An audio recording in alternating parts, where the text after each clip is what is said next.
One day he came home and he laid $2 on the table in the kitchen, and he said, "No more store. Everything is gone." And that was the end. For us, it was the end.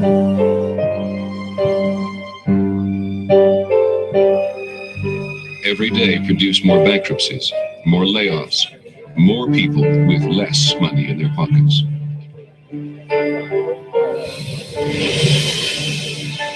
Even U.S. Steel, a symbol of American industrial might since the turn of the century, was brought to its knees.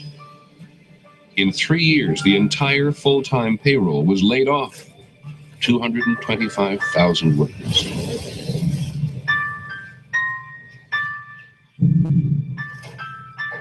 The Depression hit this country all over. It hit the farm areas, it hit the cities. You were just there, out of work and out of food. And everybody was baffled. You know, nobody had ever had that experience before. I had been saving for maybe 5-6 years a piggy bank, money in a piggy bank. Nickels, pennies, dimes the most. It turns out that I was the only one in the family that had any money. Because one day I came home and I grabbed hold of my piggy bank just to give it a shake. And there was nothing in it. My mother was looking at me and she said, "Your father borrowed the money.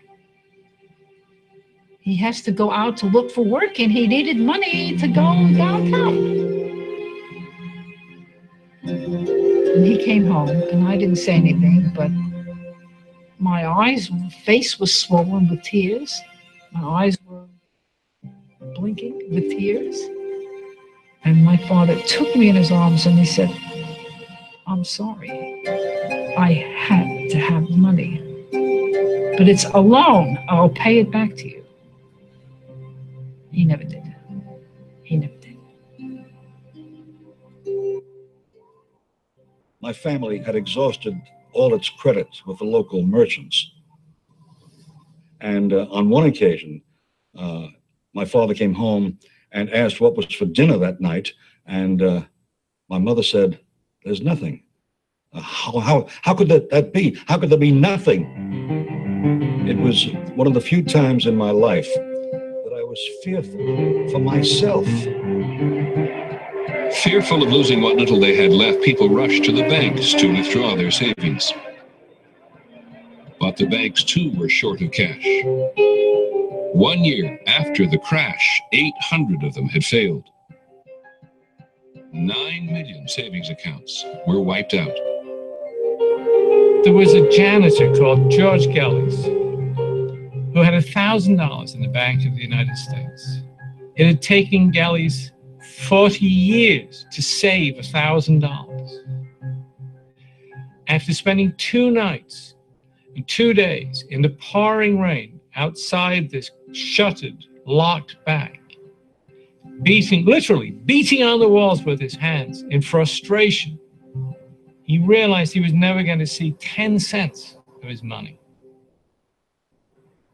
And he went back to the basement where he lived and he hanged himself in despair. That's what bank failures did. They crushed tens of thousands, maybe hundreds of thousands of ordinary people like George Gelles.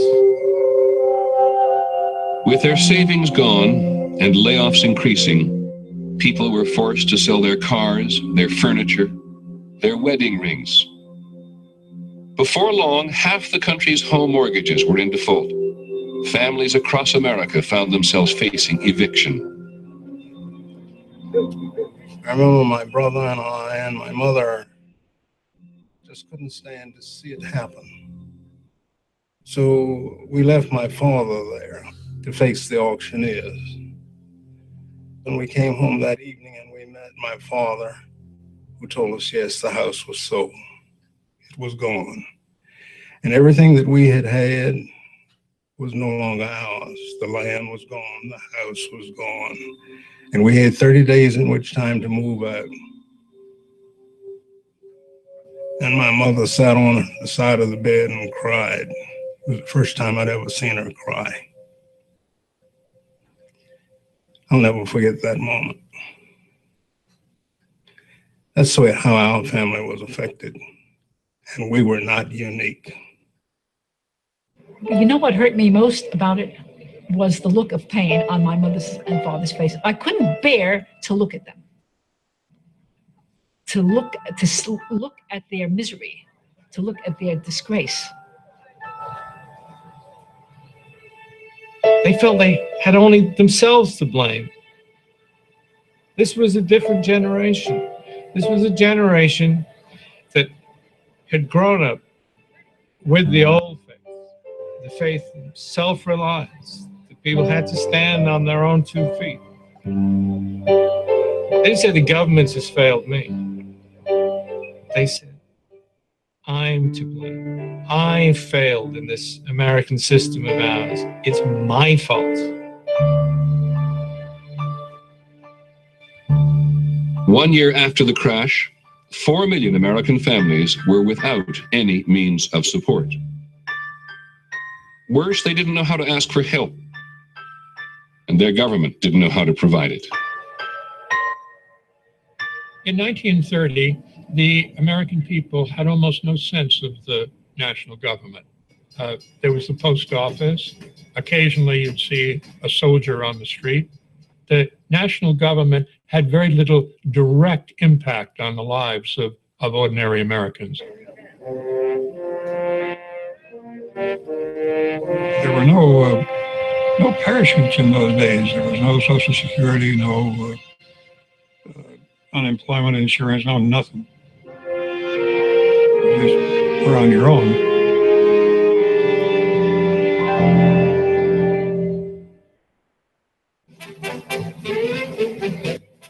By 1931, hard times seemed to be everywhere. But if you could still spare a dime, you could slip into a glamorous world where the roaring 20s had never ended. You could go to the Grand Lake Theater, hear Horace Heidt and his orchestra play for half an hour. Then they'd have the movie tone news. And then they'd have the feature story. And then they would have Bugs Bunny or the equivalent comic. And then they'd have the second feature. By that time, the orchestra was getting ready to play again. So you could spend about 6 or 7 hours for 15 cents. There was no television, there was only radio. So this visual escape into a dark theater, you could literally forget your troubles and get happy. Many people tried to dance their troubles away, often to the carefree, irresistible rhythms of a new generation of jazz music that was sweeping the country. Swing. Swing it, honey child. Susie Q's going to town and hop.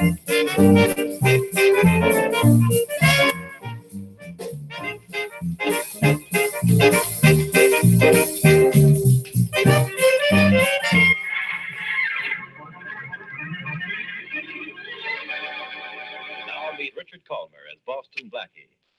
Enemy to those who make him an enemy, friend to those who have no friend. Many more were transfixed by the gripping dramas of radio. During the Depression, the radio was the one appliance people could not live without. Used to watch the radio. It was like on television.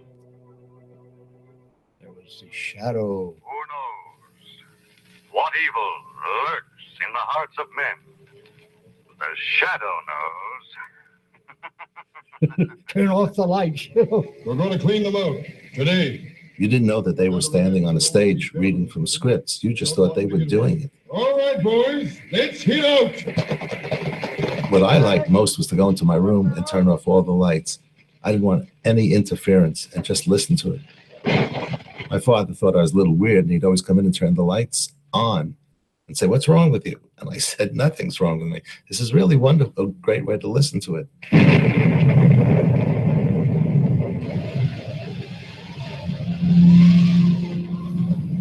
But sooner or later, people had to turn the radio off. They had to leave the movie theater, And when they did, the Depression was still there, waiting.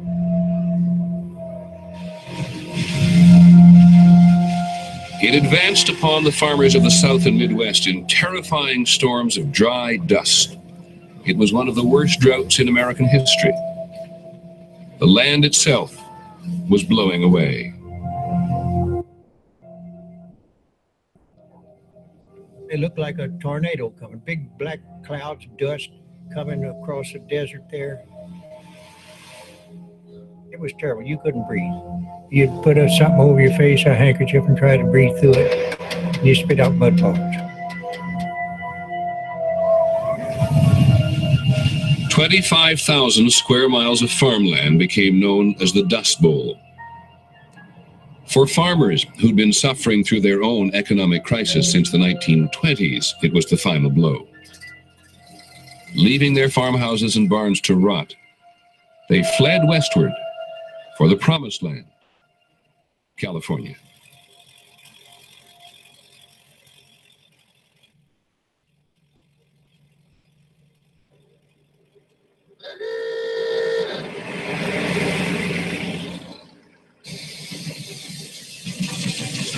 Prior to the Great Depression, the state of Iowa had a larger population than California.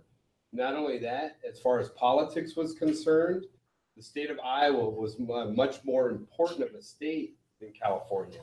But that changes when all these people are called Okies or Arkies that from Oklahoma, Arkansas, that leave and go to places like California for opportunity. Dust-weary farmers joined millions of other penniless people who were wandering the country looking for a second chance. The transportation of choice was the freight train. Riding the rails was dangerous. The trains were patrolled by vicious guards. But the price was right. When it's going to leave, they give you the highball. And that's 2 shorts and a long. Man, you better get ready then because he's pulling out.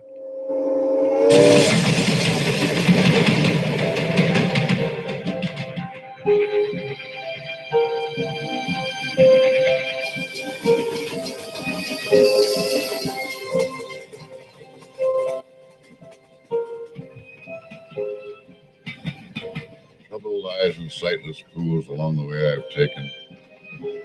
Sightless windows stare the empty street. No love beckons me save that which I've forsaken. And the anguish of my solitude is sweet. The actor Robert Mitchum wrote his poem in 1932 when he was just another teenager in search of salvation. At the time, there were so many people on the train that the train crew couldn't walk the tops. I met former bankers, college professors, all sorts of people riding freight trains. A lot of them didn't really have a destination. They were just trying to get away from where they were. But everywhere they got to seemed just as hopeless as the place they'd left behind.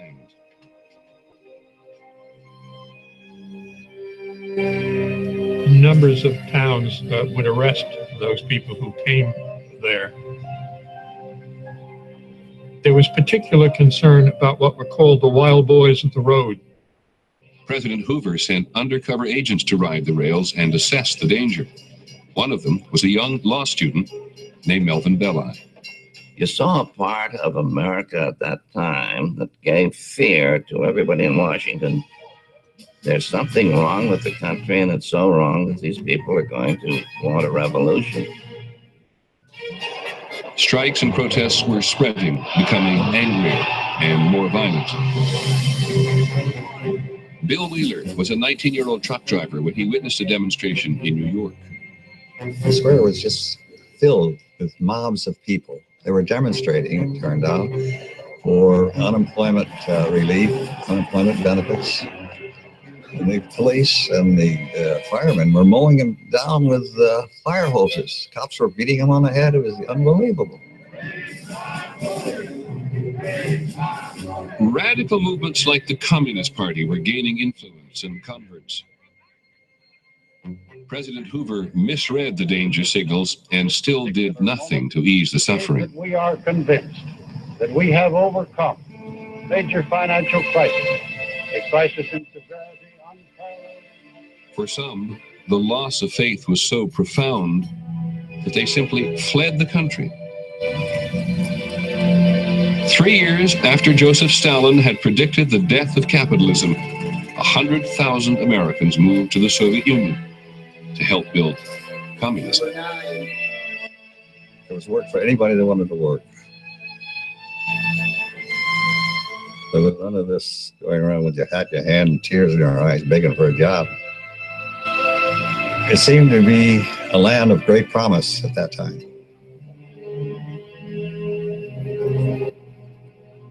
This was the only time in history that more people were leaving America than coming to it.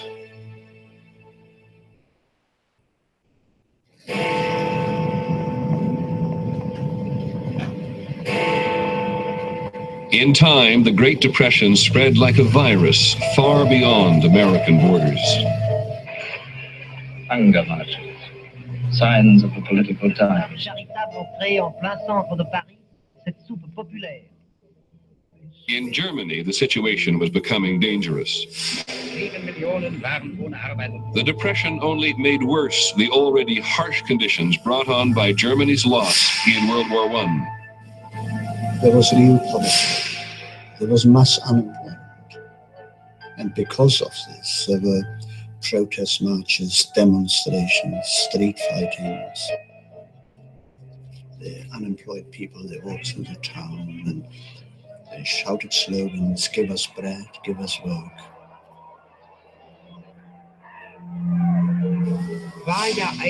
There was so much unrest, so much disorder.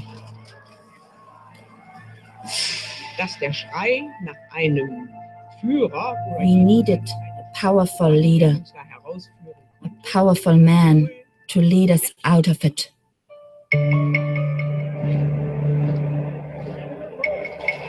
The first time I saw the Nazis, they marched around in town with brown shirts on, they had proper uniforms, and they had music, and they had flags.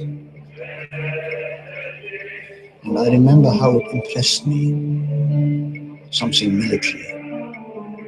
And we children, we ran along them and tried to sing their songs.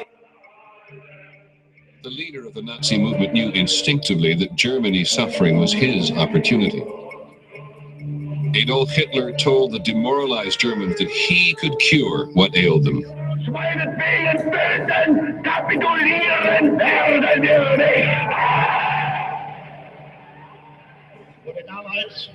His speeches, they were rousing. He started all this off quietly. And he talked about all these things, and then he worked himself up,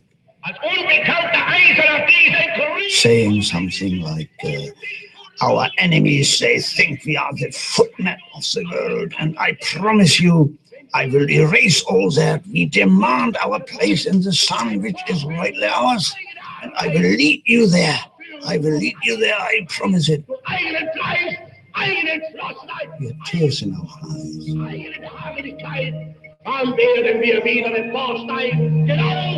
In 1932, Hitler's rapidly growing Nazi party took 37% of the vote in parliamentary elections. Though not a majority, he had outpolled all the other parties. Hitler used his new strength to seize the chancellorship of Germany and destroy opposition to his rule. On January 30th, 1933, his followers celebrated his ascension to power with a torchlight victory parade through Berlin. Propelled by hard times, the Nazi era had begun. The procession moved on through the Wilhelmstrasse. Martial music could be heard. The torchlights were gleaming, and there was a strange light in the street. And there was this atmosphere of irreality almost. almost black magic. Hitler was able to arouse the masses in such a way that they forgot reason. But he had charisma, no doubt about that. And he promised the people that they would get work. People were desperate, you see.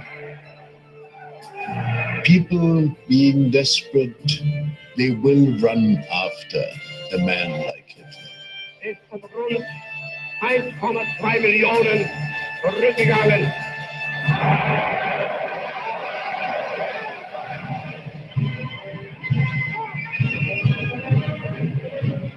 1932 was also a year of decision for Americans. Republican President Herbert Hoover campaigned for re-election, only to find that everywhere he went, his name had become synonymous with failure. Shanty towns of unemployed men were now called Hoovervilles. Newspapers were Hoover blankets. Empty pockets, Hoover flags. The very first task of this country is to see that no man, woman, or child shall go hungry. It was said of Hoover that even dogs took an instinctive dislike to him. We have yet to go a long ways into capture. And in the 1932 campaign, one man wired him, vote for Roosevelt and make it unanimous. Strategy which we have established is California, cast 44 votes for Franklin D. Roosevelt. New York Governor Franklin Roosevelt was the Democratic Party candidate. He had been struck by polio in 1921. He was known more for his charm than his accomplishments. Most people were not sure what he meant when he promised a new deal to the American people. The time has come. Neither was he. But Roosevelt appeared optimistic, confident, and he wasn't Herbert Hoover. Stop campaign slogan, Sissy. Happy days are here again. Good, that's right. Roosevelt won in the greatest electoral landslide America had ever seen.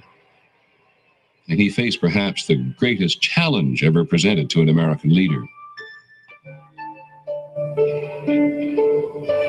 The 4 million unemployed of 1930 had turned into 16 million by 1933.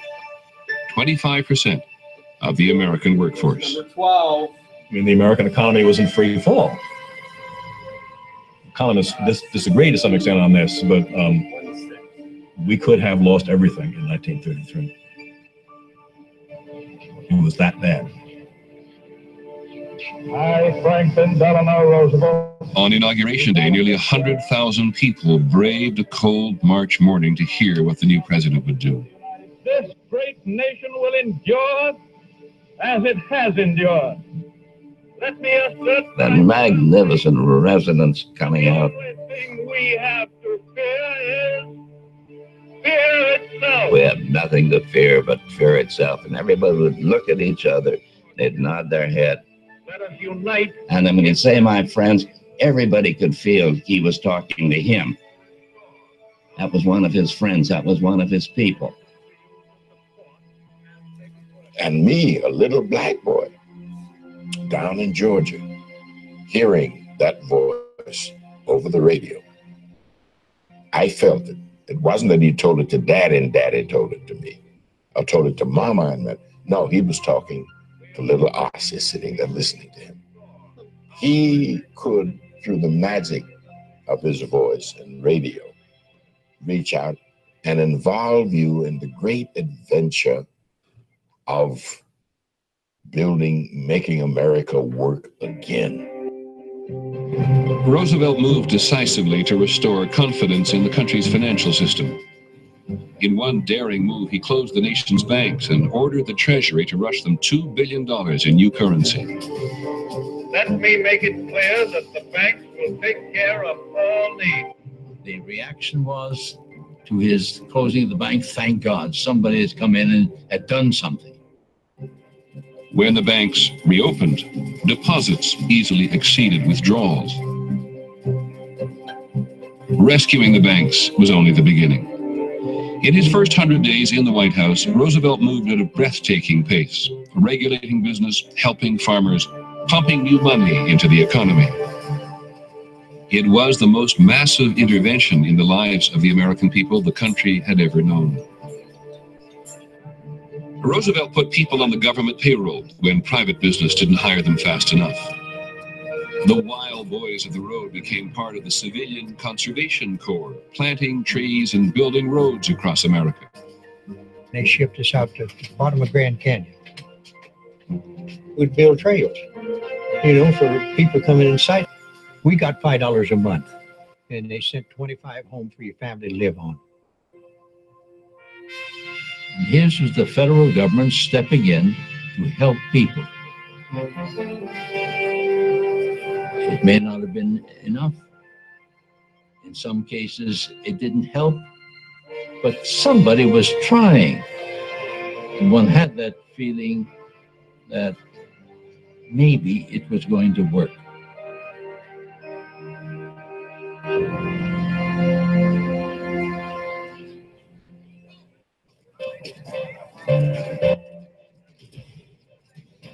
Millions of Americans had been helped in the first year of the New Deal. But for millions more, the year 1933 ended in frustration. President Roosevelt had lifted their spirits, but not their circumstances. After a time, the haunting thought could not be put down that maybe this Great Depression was never going to end. But with the sense of rising expectations, people are stirred out of their lethargy. And in 1934, there's the most radical mood of any year of the Great Depression. President Roosevelt had contributed to that radical mood when he became the first American president to say that labor had a right to unionize. But businessmen remained defiantly anti-union. In the spring of 1934, emboldened dock workers closed ports all along the Pacific coast. In San Francisco, their strike turned violent.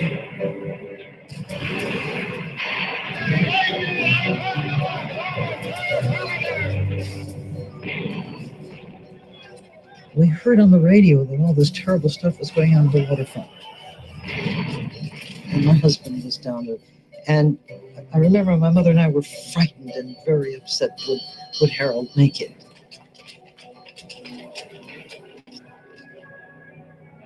It got so bad that 2 men were killed.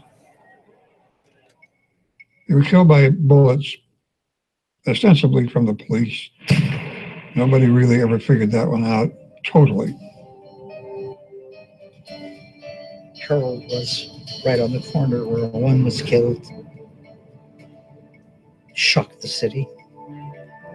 Killings then used to shock people. The funeral for the 2 murdered strikers drew 50,000 people. That funeral was so...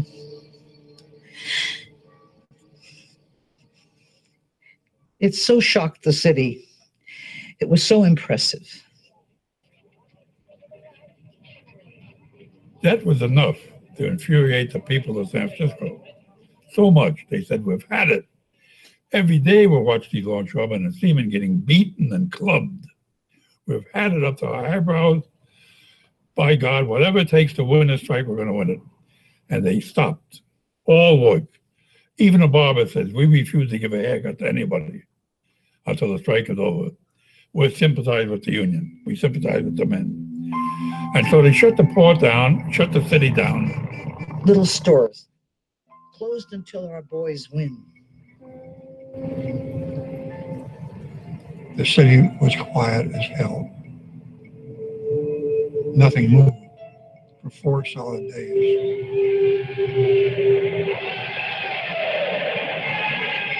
The longshoremen won virtually all their demands, encouraging workers across the country to move against management. In 1934, there were more than 1,800 strikes for union recognition. coal miners, steel workers, warehouse, different people packing out. They said if a bunch of starving seamen and longshoremen could weather the storm, then we could do it back in Pittsburgh. Or we could do it here, we could do it there.